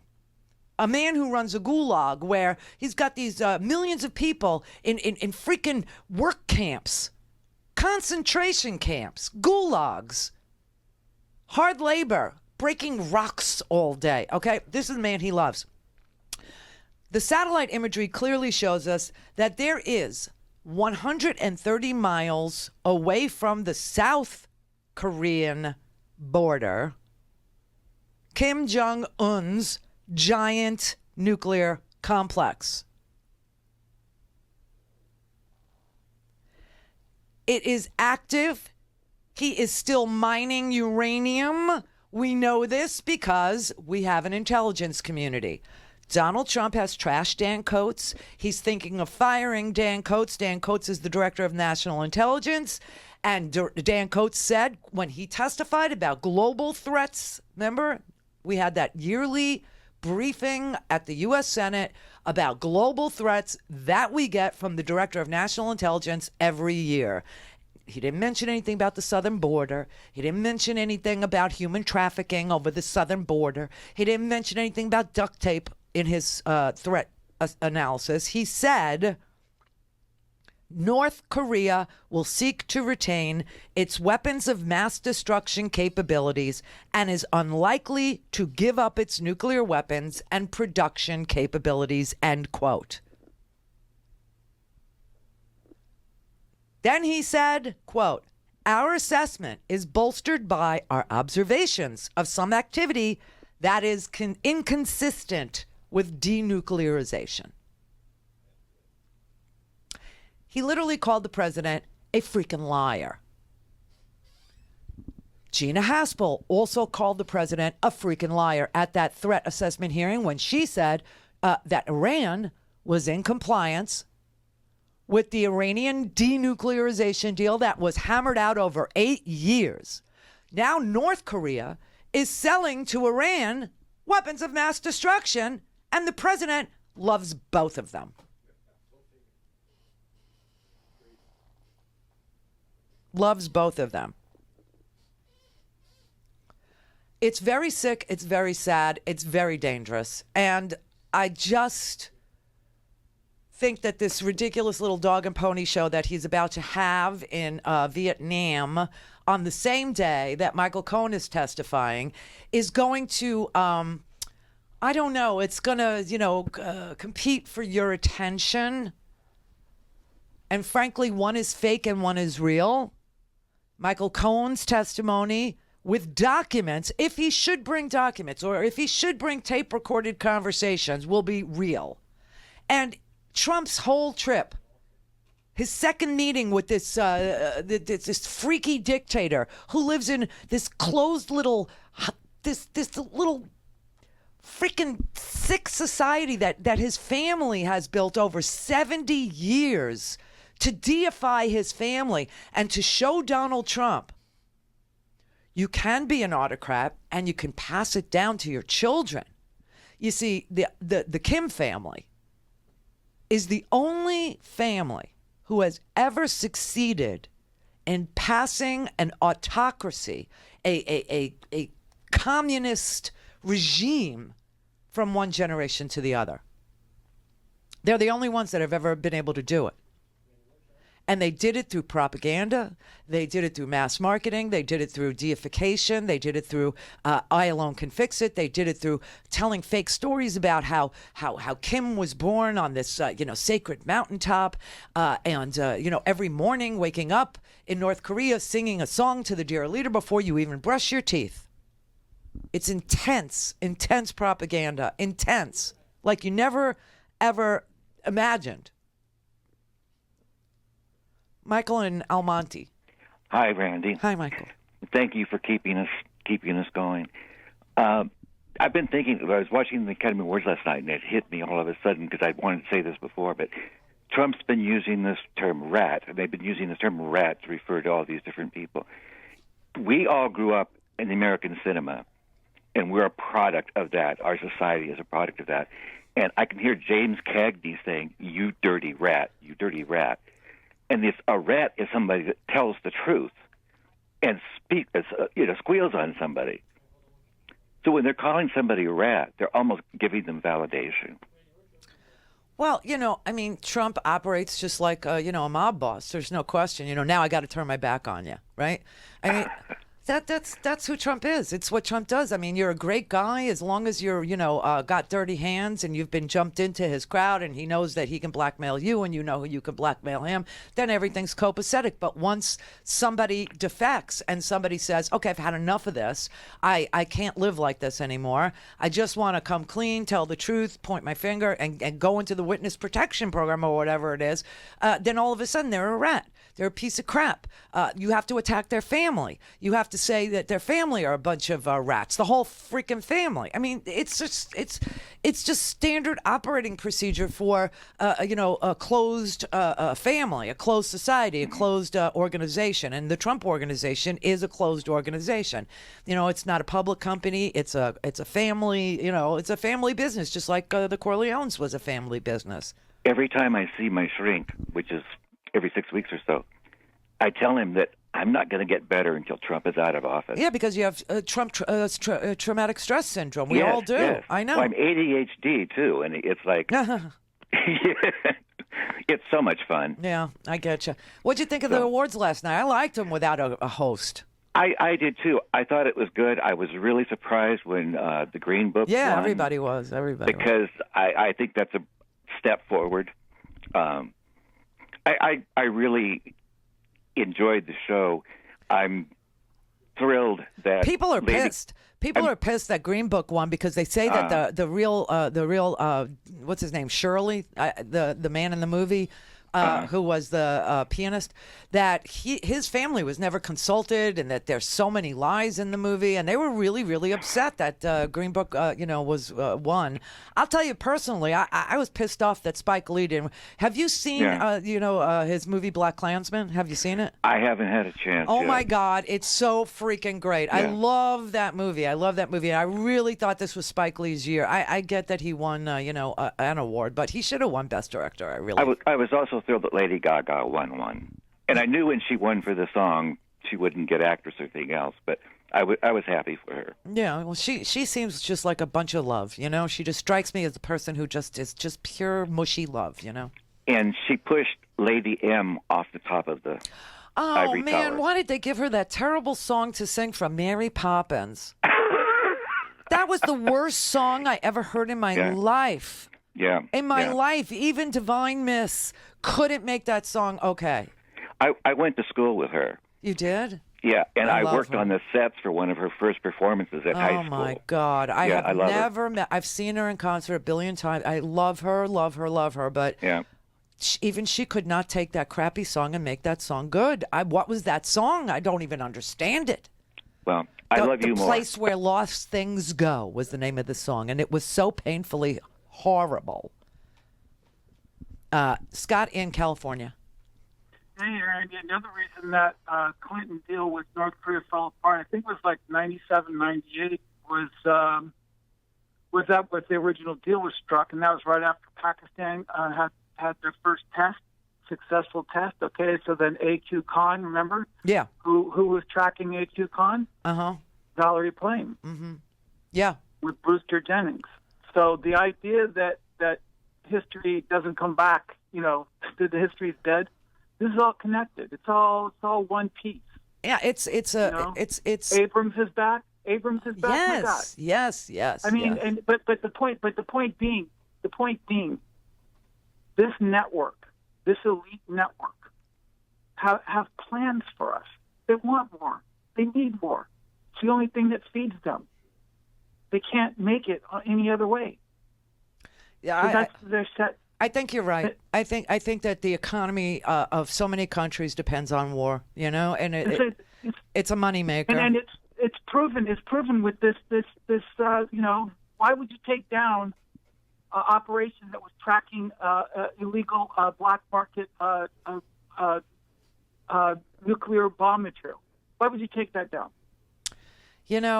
Bigger minds are going to have to answer that question because all I can tell you is that this foreign policy is Russia's foreign policy. This is not American foreign policy. And our foreign policy has been messed up for every Republican administration I can remember. Okay? It's always been about oil and it's petrol states and getting more of that. And I've always said the solution to all this is to make the oil worthless. And that is why people who want a New Deal that involves renewable and green energy sources are absolutely on the path to peace. And all these warmongers know it. And that is why they sit there and go, you're going to have to outlaw cow farts and you're going to have to outlaw airplanes. Right. Yeah, because that was in a drafting that never meant to get released. And somebody accidentally pressed send when they shouldn't have pressed send or something, And methane from the meat industry is a big problem. And methane's a lot more dangerous than carbon, so it's a real issue. You just can't frame it. You can't frame it the way that these MAGA idiots can understand. Well, the way to frame it then, if you believe that, is that India doesn't eat cows because they just cows are sacred. So, get 1 billion people to start eating meat. And end the cow farts. Dan in Massachusetts. Yes. Hi, how are you? Here I am. Sorry. I was just calling because earlier you were talking about asking what it's going to take for what? Trump. Well, I don't know. A friend of mine a couple of years ago was already expressing exasperation. He asked me rhetorically. He said, "So what do the Republicans have to do? I mean, does he have to jerk off on the White House lawn before, they'll finally dump him?" And I'm wondering, actually, do you think that would happen? You think that they would get rid of him if he did that? No, I don't. I think if they had him on tape with a 12-year-old girl, they would say what he does in his private life is none of our business. Yeah, on the White House lawn, huh? Any place, I don't care where. It could be in a filthy, dirty bathroom in a third world country, and they would just say it doesn't matter.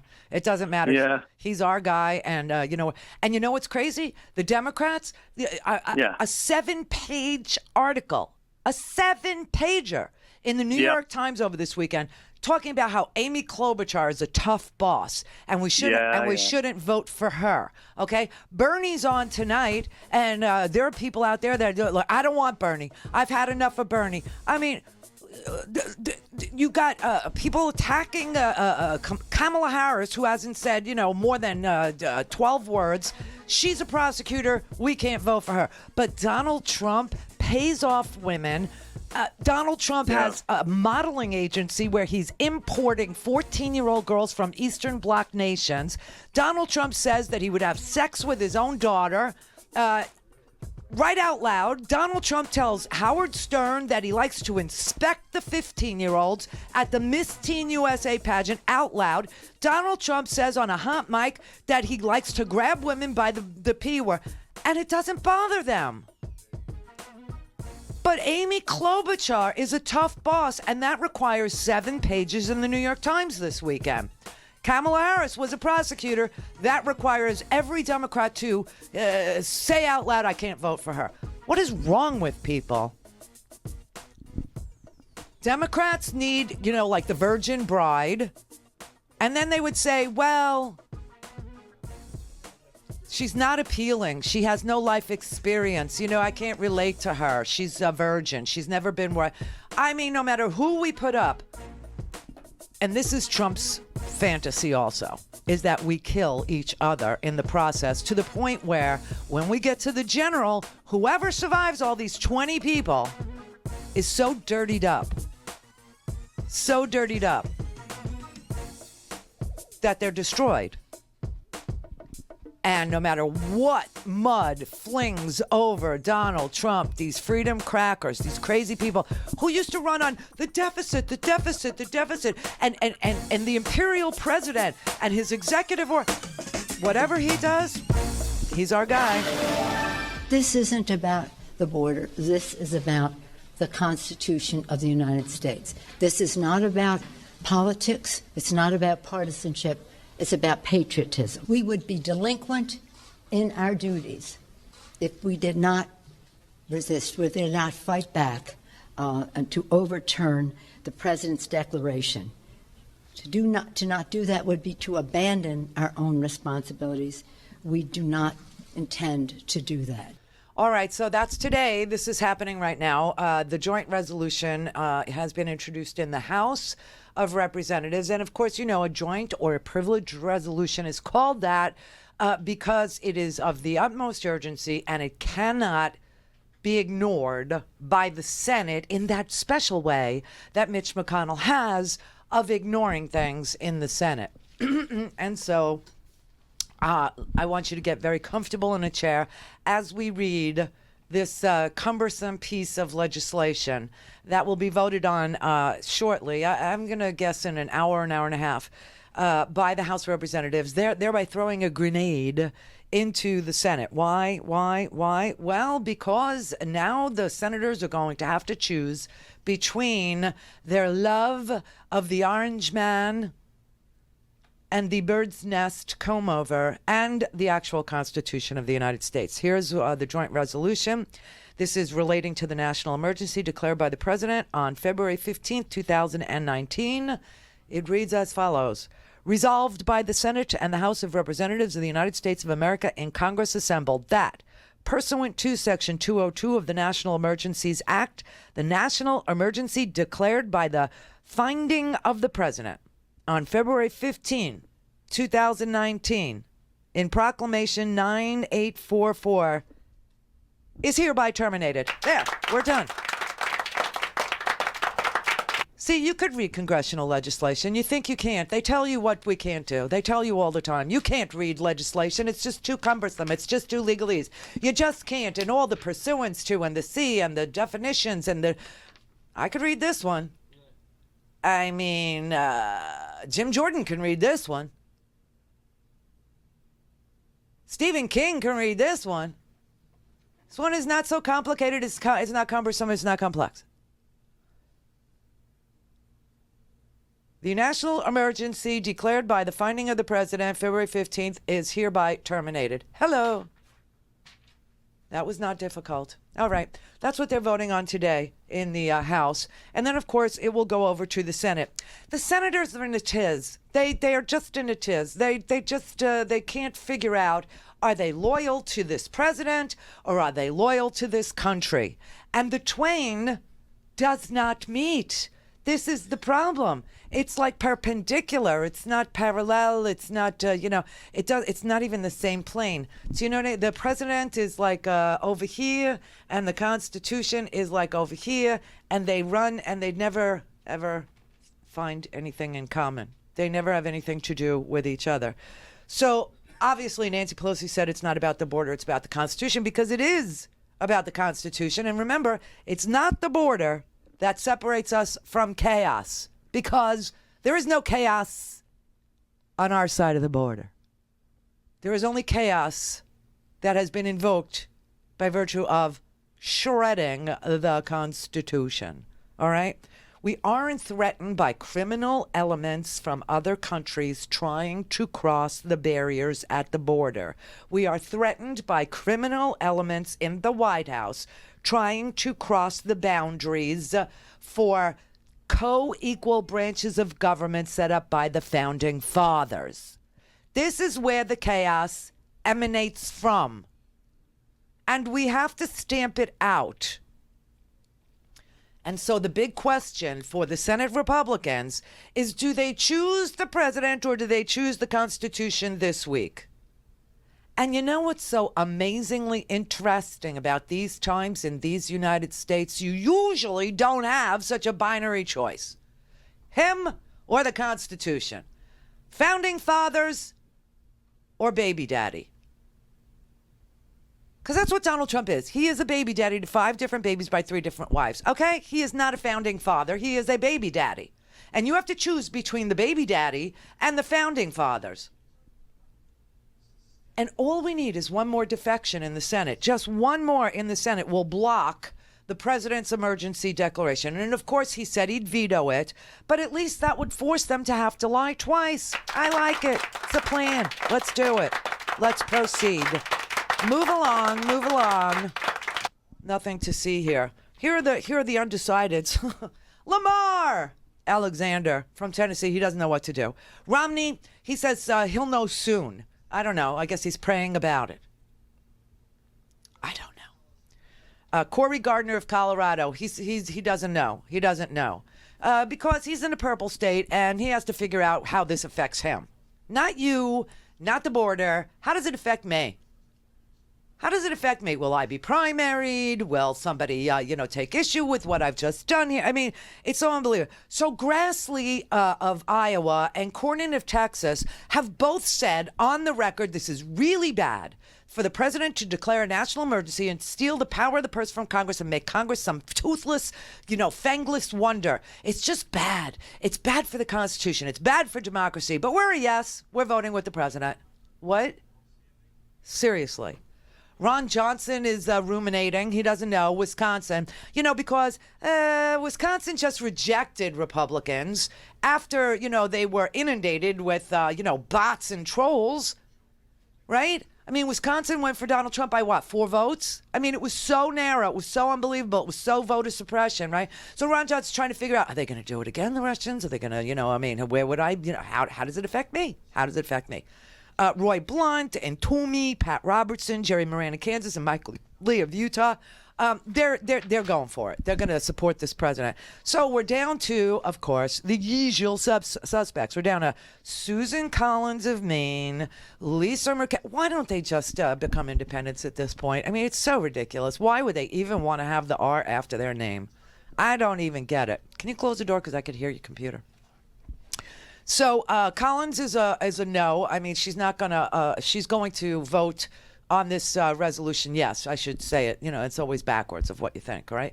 So she's going to vote to end the emergency. Okay. Murkowski's going to vote to end the emergency. Looks like Tom Tillis of North Carolina, I guess he's finally figured out that North Carolina can actually think for itself if it only had a chance to really vote. The election fraud being what it is in North Carolina. North Carolina's ninth. We still don't have a congressman. We have to have a whole new election. We don't have anybody. So Tillis says that he will block the emergency. He will vote to end the emergency. So that's 3. We need one more. We have to have one more. I wonder if the libertarian Rand Paul is in the mood to give up the power that he has, the power of the purse. I don't know. Marco Rubio from Florida, he said this is a terrible idea. This is just awful. He's undecided. I don't know, but today is the day that it will go from the House sometime today. It will get kicked over to the Senate, and it will be a come to Jesus moment. I love how Cory Gardner has suddenly become Forrest Gump. I mean, it's just the most amazing thing. Cory Gardner from Colorado is vulnerable. He's vulnerable. Oh, like the orchids of Asia are vulnerable. The little orchid girls. They're vulnerable, like the altar boys at the in the Catholic Church. They're vulnerable, like the wrestlers at Ohio State University. Jim Jordan, they're vulnerable. Corey Gardner puts himself in that category. Vulnerable. He's vulnerable. Because he said, I know I'm a vulnerable incumbent. So his statement is he's reviewing the declaration. That's why I read it to you. How long does it take? How long did it take us? Was that under 30 seconds? I believe it was. I believe we could have made that into a 10-second a commercial. Okay? He's reviewing it as if it were some giant, burgeonous piece of legislation, as if it were thousands of pages. It is literally less than a paragraph. I mean, it's just so unbelievable. So he says he's reviewing the declaration. And then he said, I've said all that I'm going to say about that. He's freaking Forrest Gump now. Oh, my God. Would you please, Colorado, would you please put down the CBD or the THC, CBD, whatever? I don't even understand. I don't want to know. Don't explain it to me. I know as much as I need to know about it. Wavering senators. They're complaining because there's been no direct lobbying from the president. All they have is his Twitter feed that says that he expects them to back him and not fall for the Democrats' trap. And that he's going to veto whatever they vote on. I mean, this is just so now we have, we have to wait. And I tell you, Grassley of Iowa, he said last month, a declaration of emergency sets up a bad precedent. Senator John Cornyn of Texas called it a dangerous step. They're yeses. They're voting. They're yeses. What in the hell? I mean, are they blackmailable? What is the freaking deal? This is so unbelievable. So we have Tillis, Collins, and Murkowski, and we're waiting for Gardner. We're waiting for Johnson in Wisconsin, for Romney in Utah, for Rubio in Florida, Roy Blunt of Missouri, Pat Toomey of Pennsylvania, Pat Roberts of Kansas, Jerry Moran also of Kansas. What is going on in Kansas? And Mike Lee of Utah. They haven't said how they will vote. I mean, come on. I just read you the thing. It's 2 seconds long. This is so stupid. And this national emergency is taking a back seat because so much crap is going on right freaking now. You know, Michael Cohen is testifying in front of the Senate behind doors that are closed, that we can't look and peer into, behind doors that are closed so they could get, I don't know, what classified information could Michael Cohen possibly have? That's why this whole thing is such a dog and pony show. It's ridiculous. And by the way, Senator Burr, who is the chairman of the Senate Intelligence Committee, Dick Burr, which sounds very uncomfortable to me to begin with. No wonder. But Dick Burr isn't even questioning Michael Cohen. In fact, none of the Republicans are questioning him. They sent their staff. Can you imagine being on the staff of Dick Burr? Dick Burr's staff cannot be comfortable. It can't be a good position to be on Dick Burr's staff during that crisis. But yeah, the staff are questioning Michael Cohen. So that's going on. And and we already have Susan Collins. He's being questioned, so forcefully by your staff is what it is. It's just so stupid. Tomorrow's the really big day. Tomorrow, Michael Cohen shows up in open, something for the American people who pay the salaries of Dick Burr. Dick Burr and his staff. I don't want to hear about it after listening to Kraft and all these. Yeah, but tomorrow's the big day. Tomorrow. And wow, I can't wait. All things Randy at RandyRhodes.com. Go for launch. Speaking truth to power, the Randi Rhodes Show. If you're the Democratic presidential nominee and you're on the debate stage with President Trump, how will you engage with him? Well, we'll bring a lie detector along.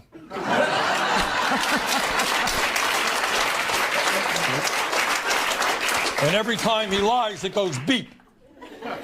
That would be the first thing. That is the first thing.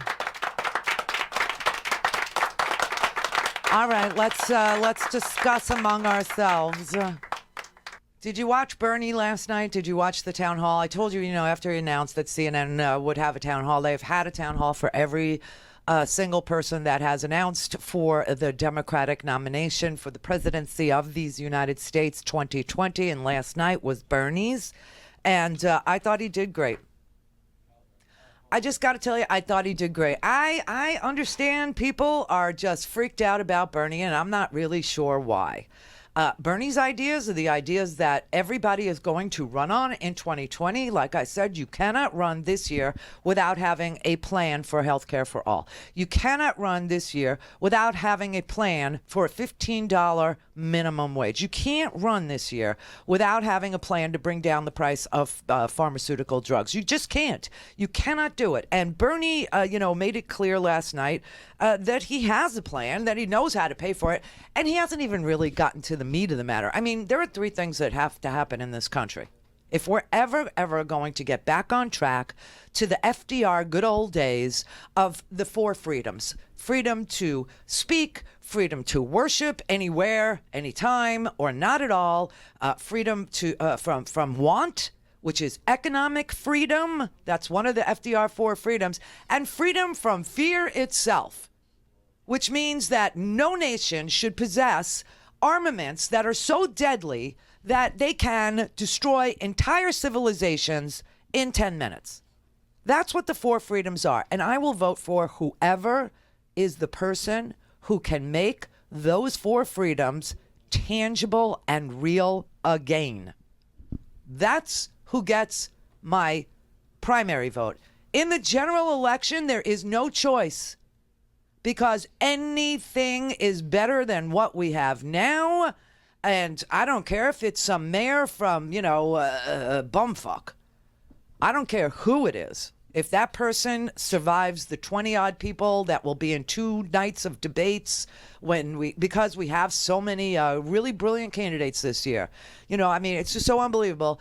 Like I said yesterday, but I only said it in passing, there was a 7-page article on Amy Klobuchar in the New York Times this past weekend to tell me that she's a tough boss. So much so that she has a large turnover of staff members in her office because she demands that they get it right, that they don't give her bad information, that they don't give her things that are demonstrably untrue, or things that, and she doesn't want sloppy work. She doesn't want half-hearted work. She doesn't want tainted work. She doesn't want, and that if, you're working with her, the story that they told in this New York Times, and why the chaos that is going to ensue in our primaries is going to be so vile, Democrat upon Democrat.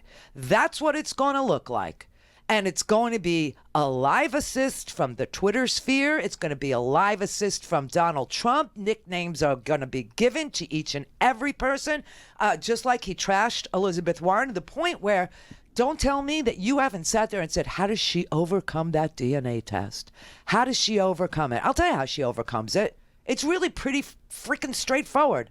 When I was growing up, before the DNA test, before Ancestry, and before, what am I supposed to be checking now? My twals or something like this. It's like the thing that tells, how many things I have, that tells me how old I am, in DNA years or something. I don't know.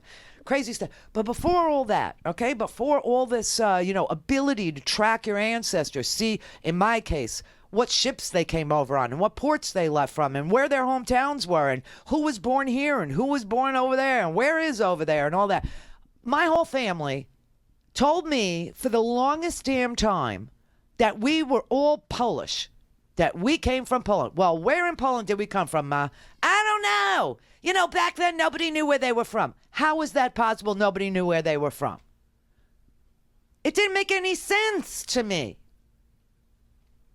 After the DNA tests, I can tell you I'm Ukrainian on my mother's side, and we're from Belarus on my father's side, and some of the people from the whole family's from Belarus. Every one of my father's relatives, going back to his mother, was born in Bela-freaking-Rus, okay? I could tell you the name of the town. It's called Golem. Because you can now do this kind of DNA testing, because you can do your family tree, because you get a little leaf, and then you find other relatives who share a person in common, and then you could look at their okay, I know exactly the cities we're from, I know the towns we're from, I know the boats we came over on, I know that, we spoke Yiddish, nobody spoke English, I know that my grandpa was he made shoes. I could tell you the name of the factory he worked at, okay? I know where he lived in Brooklyn. I know that he shared his apartment with other immigrant families. There were like 20 people in a freaking hovel on the Lower East Side of Manhattan. 20 freaking people living in a stinking little one-room apartment. That's where my family's from. But we were always told we were from Poland. Where in Poland? I don't know. Nobody knows where they're from. Well, Elizabeth Warren was told a story about her family, too.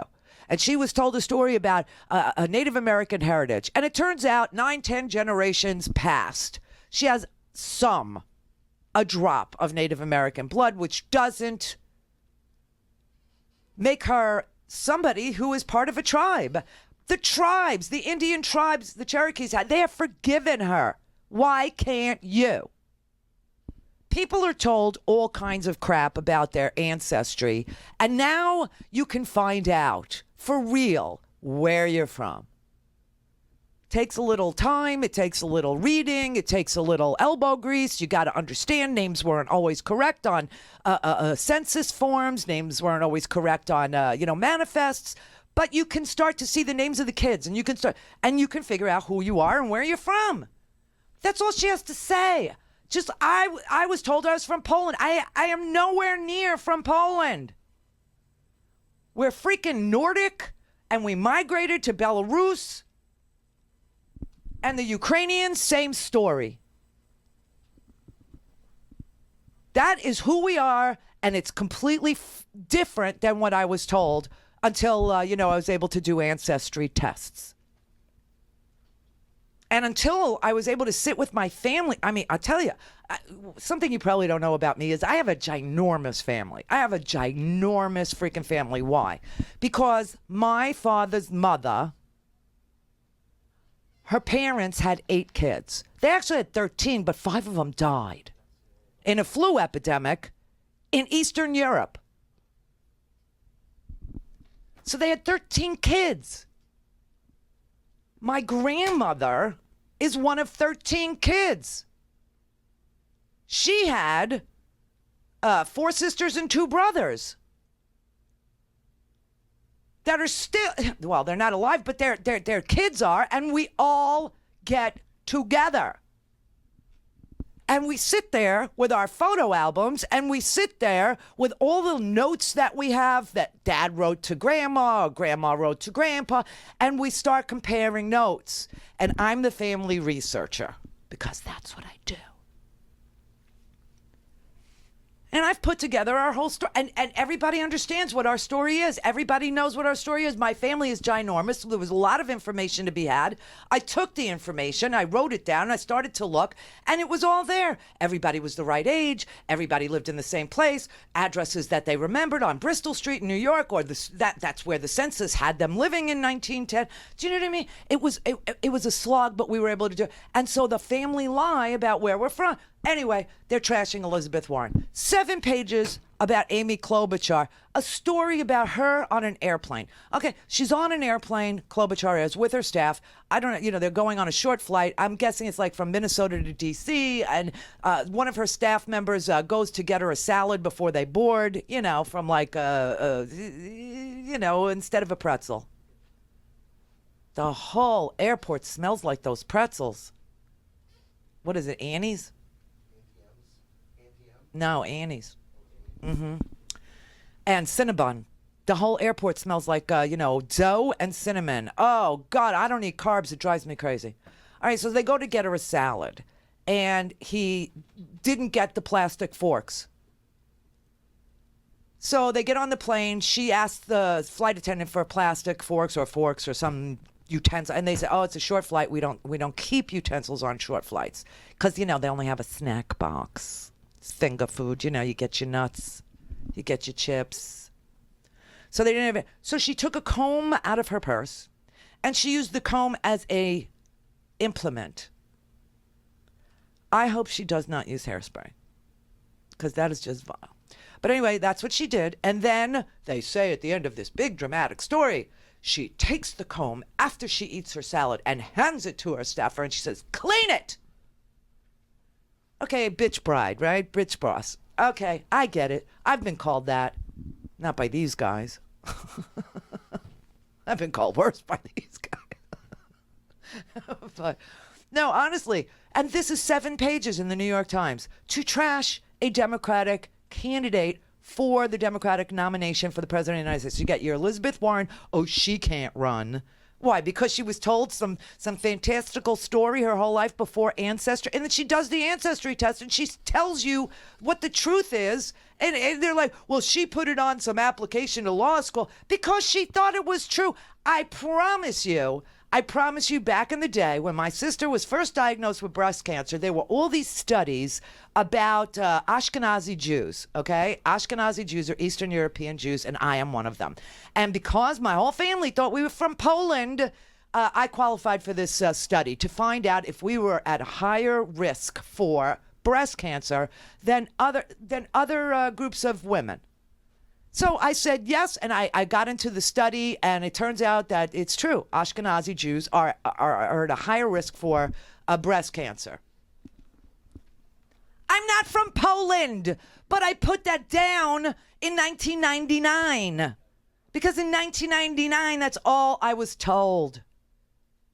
You understand that? So there's no thing here with her. There's no thing here with Amy Klobuchar because she's a tough boss and she wants, accurate information. And when things are drafted by her legislative assistant, which is a lawyer, that is a lawyer's job. See, she wants the language to be right. She wants the statutes that they're, citing to be the right statute, not the wrong one. Of course she does. So, what is the 7 pages in the New York Times? Now we got this whole thing about Bernie. Bernie didn't help Hillary. And that's a lie, okay? Can I just lay this out for you? For you Hillary people that are still to this day trashing Bernie because Hillary did not succeed because of the fact that Wisconsin and Michigan and Pennsylvania were surgically targeted with polling data provided by the Trump campaign one, Paul Manafort, and the Russians knew exactly where to run these heinous ads about Hillary Clinton with a Jewish star on it and money and the Pizzagate phenomenon, which really did happen. It just didn't happen with Hillary Clinton. It happened with Donald Trump and Jeffrey Epstein, which I spent 2 days going over with you because it's vile. Hillary was saying, and the James Comey announcement 11 days before the election that he was reopening up the investigation because the New York FBI sat on Anthony Weiner's computer and then turned it over to James Comey and said, we didn't do any forensics, just enough to know that there are emails from her on that computer. Here, you do it. And then James Comey having to write a letter. No, he didn't have a press conference. He wrote a letter to Congress, which was immediately leaked to the press by Devin Nunes. And that's all anybody talked about 11 days before the election, is that there are more emails, and Donald Trump, with Russian help, was getting WikiLeaks dumps, and Roger Stone's talking to Guccifer, and Trump Jr.'s talking to Guccifer, and they're all talking to WikiLeaks, and there's a Trump Tower meeting, on and on and on. That is what happened to Hillary. It's horrible what happened to her, but Bernie did not do that. In fact, Bernie was attacked by Hillary's campaign. You remember in those WikiLeaks dumps what we found out that had happened after the DNC was hacked. The DNC was hacked at that time. Debbie Wasserman Schultz, who's on the Oversight Committee, you'll see her tomorrow. I hope she asks some questions of Michael Cohen that he could provide answers to, because what happened there when WikiLeaks dumped those documents was we saw emails from Debbie Wasserman Schultz at the DNC questioning whether or not Bernie Sanders was the right kind of Jewish. Was he an observant Jew? Did he go to temple? Has he practiced Judaism? Is he really, really a religious guy, or is he just, Jewish in name? This seemed to be a subject that the DNC wanted to explore with regard to Bernie Sanders. That is wrong. And Debbie Wasserman Schultz is no longer the head of the DNC because that was wrong. Also, getting the superdelegates to pledge for Hillary Clinton prior to the first debate even occurring, that would be like having the superdelegates pledge right now for one of these 20 candidates, except that we changed the rules. The DNC, under Perez, changed the rules. You do realize that in this convention, this time in 2020, the superdelegates do not get a vote on the first round. Yay! I don't know how many people bothered to tell you that, but that's just a fact. But the whole system was wrong. It was wrong, and people were pissed, and that's what happened. But this hatred for Bernie, who literally told you we could afford a $15 minimum wage, told you we could afford to have free college tuition for people who qualified to go to college, who get admitted to college, that we could have Medicare for all, and that we could pay for it with progressive taxation, meaning your ability to pay determines how much you pay. That's progressive taxation, not this system that we have right now that's a rigged system where the richest people pay nothing. Amazon, multi-billion-dollar company, $1 trillion company, actually, Amazon, $1 trillion company, paid zero taxes. Zero. There are a ton of companies, billion-dollar companies, zero taxes. That is just wrong. Go to RandiRhodes.com for the whole thing and a podcast. Buy a stinking podcast.